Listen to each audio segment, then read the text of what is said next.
Thanks for tuning back into Joe Murphy Drums YouTube lesson channel. And what I just played was another extension of the Syncopation book lessons that we're applying to the drum kit. And that was an influence of the great John Bonham, Bonham engine, what it's referred to sometimes. And it's just this big wall of sound that he had that he would tend to use kind of more in some of his solo stuff. You might check out some of the Madison Square Garden live stuff by Zeppelin.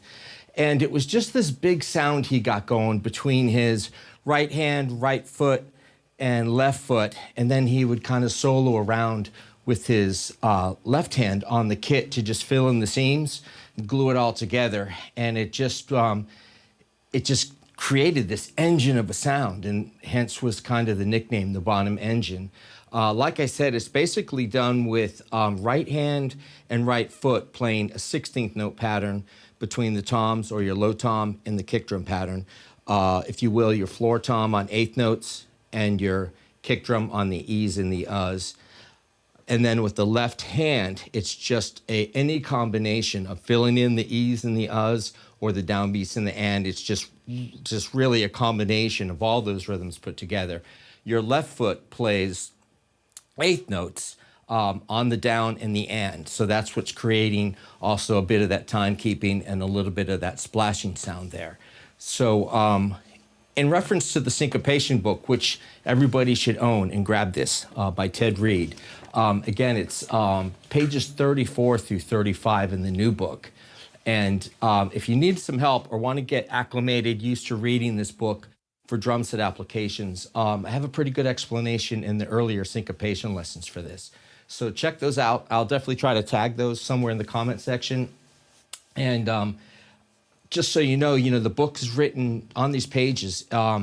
It's written in an 8th note flow. Most drummers applying this drum set wise are thinking about a 16th note flow. So your 8th notes being 1 and 2 and 3 and 4. And of course 16ths, 1 E and a 2 E and a 3 E and a 4 E and a. So although the book will be written in quarters and eighths, you could feel it and count it that way, but more so we're really feeling it to the 16th note. So I'll perform page 38, which is exercise 1 in the Syncopation book. And once you get to exercise 1, or from 38 to 45, each measures a different rhythm. So generally we use pages 34 to 37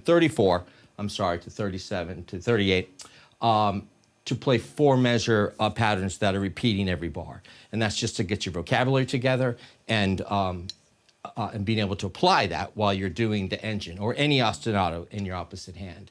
Once you get to page 38 through 45, you're in the exercises, and that's where you'll really learn to be able to increase your vocabulary. So at that point on, every rhythm will be, every measure will be a different rhythm, and every measure, every rhythm, you can move that around the kit. I'm gonna play it where I'm just gonna play the left hand with the Bonham engine on the snare drum, so you can follow along with the posted notation. But please keep in mind, like the earlier application, the video that I did, I just moved multiple rhythms around the kit. This is also an amazing workout. Try to get up to the point you can do this 15, 20 minutes. It'll be very cardio at that point. Today we're doing this around 112. I think the exercise 1 will be around 108. But really, any mid-tempo and up is going to be a great cardio workout. And 15, 20 minutes, that might not seem that long. That's a long time to play like this. But within that period of time, you can really explore your sound sources, focus on time, creating maybe possibly polyrhythmic patterns, and just dig in. Just turn off the lights, zen. Just make it meditation. So with having said that, thanks again for tuning into the channel. I'm going to play exercise 1 in the Syncopation book. Everything will be posted to YouTube. And please like and share or subscribe if you can. And appreciate it mostly. So good drumming. Thank you.